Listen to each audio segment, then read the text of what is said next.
Okay, boys and girls, a new Ghastly Times insert. Books back, but now chicken missing. Bizarre crime wave rocks Ghastly. Police respond to incidents at Ghastly Grocers and the Tality House. Chief Librarian M. Baum found 12 volumes of the Ghost Tamer series on his desk this morning when he opened the Ghastly Public Library. But now we're missing our only Hungarian cookbook, said Baum. I wish whoever is illegally borrowing these books would simply get a library card. It would save us all a lot of confusion. Baum refused to speculate on whether the illegal borrowing of books might be related to the persistent legend that Olive C. Spence regularly visits the Ghastly Public Library. For decades, library patrons have reported seeing pages of books turning seemingly on their own. Meanwhile, over at Ghastly Grocers, owner Kay Cadaver is puzzled by the disappearance of all the paprika from her store. I had 5 jars of paprika yesterday, said Daver. Today they're all gone. And on the other side of town, Faye Tality has reported a package of chicken missing from her refrigerator. I could have sworn it was there, stated Tality. I just bought the chicken yesterday. I was going to grill it for dinner tonight. Police questioned everyone in the Tality household. No one had eaten the chicken, including the family dog, Mort. Grumpy's new book almost done. Attention Ignatius B. Grumpy fans. The long wait is finally over. Grumpy's first book in 20 years is coming out later this year. So says Page Turner, publisher of Page Turner Books in New York City. Mr. Grumpy's lawyer has promised me that Ignatius will have the new book finished by August 1st, said Turner in a phone interview with the Ghastly Times. That means we'll have the 13th book in the Ghost Tamer series in libraries and bookstores in time for Halloween. Asked to describe the plot of the book, Turner said, all I can say is that it's a mystery, even to me. I haven't seen a word of it, and frankly, I don't even know if grumpy old Grumpy had another book in him. But don't print that in the paper, okay? Sorry, Paige, your secrets are our business. Grumpy continues to refuse requests for interviews with the Ghastly Times. But we'll keep trying. Oh gosh, it's another one. Hold on, I gotta get myself all set up. Oh dear.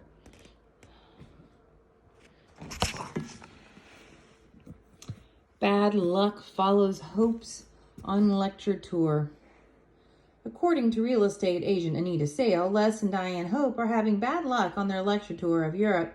Les and Diane Hope, professors of paranormal activity, plan to spend the summer in Europe lecturing on their recent research findings into the absolute impossibility of the existence of ghosts.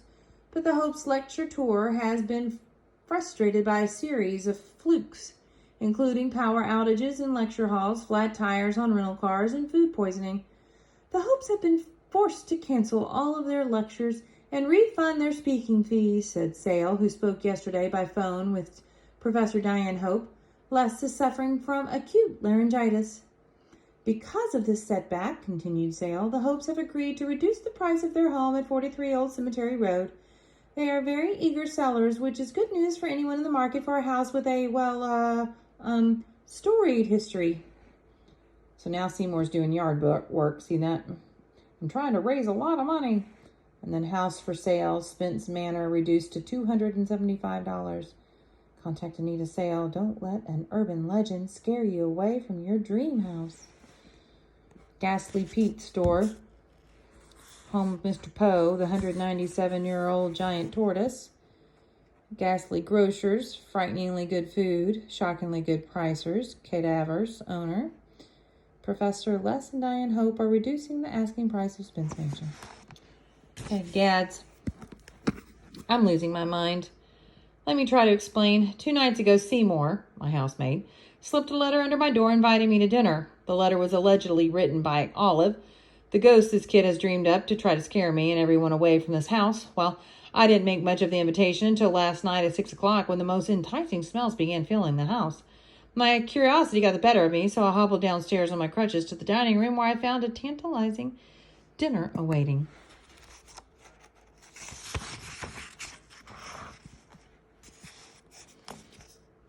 Seymour was already seated along with his cat Shadow, but there were 2 additional places set, one at either end of the table. I sat down at the head of the table, why not, and began eating the chicken papriche on my plate. To say it was the best meal I've ever had since I arrived in Ghastly would be an understatement. This was the best meal I've had in years, and I am no stranger to fine restaurants, as you well know. When I asked the boy where he had learned to cook a gourmet meal, he laughed and shook his head. I didn't make it, he whispered, pointing to the unoccupied chair at the other end of the table. She did. Now here's where things started getting interesting. The kid had somehow rigged up a fork that raised and lowered itself into the plate. And the kicker? This trick fork actually scooped food from the plate and raised it approximately 12 inches, and then the food disappeared into thin air, as if it was an invisible mouth we're eating. It was a clever little trick, wouldn't you say? And it forces me to reevaluate my opinion of this child. I mean, really, Gads, how in the world did he do it? I asked Seymour several times, but he just laughed harder and pointed at the empty chair, saying, "Don't ask me, ask her." Never mind, I shall use the gimmick somewhere in my book, which I intend to work on tomorrow after I gently reprimand my housemate. The incorrigible brat is downstairs banging on the piano again. Ignatius.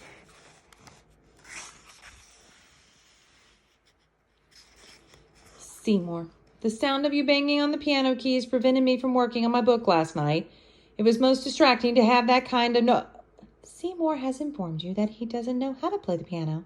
See, this is what I mean. I have no idea how you're able to access my computer and add a line of text, but it's easy. All right, you win.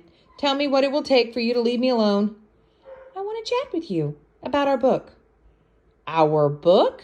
Since when are we writing a book? Since I decided to help you. I wasn't going to give your sourpuss. I wasn't going to, given your sourpuss attitude, but I find myself feeling a bit sorry for you, Iggy. Now, wait a blasted minute. Nobody calls me Iggy except your fiance, Nadia. What's wrong, Iggy? Cat got your tongue? How did you know that Nadia called me Iggy? Because I'm a ghost, you insufferable bore. And because I read your diary. You what? I read your diary. Stop sputtering. I'm as old as dirt. Nothing shocks me. Shall I tell you more? Go ahead. I'm curious. All right.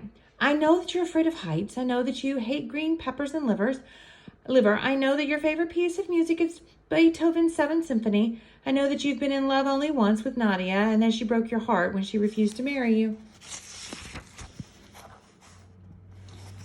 Oh, I can't see it from that direction. Hold on, everybody. She has nothing to do with this. That was 20 years ago. And besides, stop interrupting. You spent all your money on Nadia. Flowers, furs, diamonds, expensive trips to Paris, Milan, Fiji. Don't forget the cat. She had a cat? Don't they all? This one was Siamese with a weakness for caviar-flavored cat food and a diamond-studded collar with emeralds. Stupid cat cost me a fortune. Never mind that. How did you know about Nadia? Not even Egads knows how I lost all my money. Of course he doesn't know. He's not a ghost. May I continue? Oh, I'm not sure I can stop you. After Nadia dumped you, you felt ashamed and embarrassed that you had lost your heart and all your money to a woman. Don't forget the cat. I'm still paying off that blasted collar. Be quiet. After Nadia dumped you, you thought the only thing to do was to turn off your feelings. But look at you, Iggy. You're deader than I am. And that's why you haven't been able to write a book in 20 years. I want you to stop this, whoever you are. I'm Olive C. Spence. And that slight breeze you just felt blow through the room was the sound of me sighing. Why is it so hard for you to believe in me? I don't believe in anything or anyone. I know you don't, Iggy, but being cynical gets old. Besides, it's boring. Would you believe in ghosts if we met formally? What do you mean? I mean a date. You haven't been on one in years, Iggy. You want to go on a date with me? Why not? Seymour can be your chaperone. I knew it. This is Seymour, isn't it? You relentless brat. I am not Seymour. He's cutting Mrs. McCorpse's yard. If you don't believe me, look out the window. Go ahead. Get out of your chair and look out the window. See him? Now wave to him, Iggy. I said wave to him. How are you doing that? Hey, stop that. Somebody's tickling me. Stop. Please stop. Stop tickling me. Do you still think I'm Seymour? Stop tickling me, please. Okay. You're not Seymour. Thank you. I'll stop tickling now. You have no idea what that child has been through. Who? Seymour? I found the letter the Seymour parents left for him while he was sleeping. They told him in their pathetic little note that they weren't cut out to be parents. They said they couldn't have him telling his silly ghost stories during their lecture tour. And then they crept out of the house and slinked off to Europe, the wretched weasels. Can you imagine? Just because they couldn't see me, they assumed Seymour was lying about the wonderful friendship he and I had established years ago when he was just a baby. I had no idea. Of course you didn't. You were too busy thinking about yourself. You think you're the only person who's ever been rejected. Well, Iggy, let me tell you something. My books were rejected by every publisher from New York to Hong Kong. I know a thing or two about rejection, but neither of us has faced the kind of rejection Seymour has. And did you know his parents have no intention of reclaiming him at the end of the summer? What? Remember the contract? Whoever rents the property will care for Seymour and his cat Shadow for the duration of the rental agreement and return them both in healthy condition to Les and Diane Hope if they so request. Oh, don't worry. I fully intend to return both the boy and the cat to the parents. Oh, but they're not going to request that you do so. Are you paying attention? Les and Diane Hope are going to leave Seymour and Shadow with you.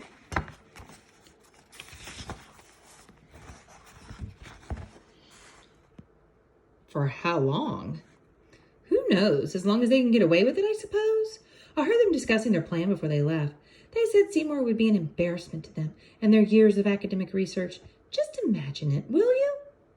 I can't. Of course you can't, you pompous old fart. It's unthinkable. But rest assured, Les and Diane Hope are having a most unpleasant time on their lecture tour of Europe. Well, how do you know?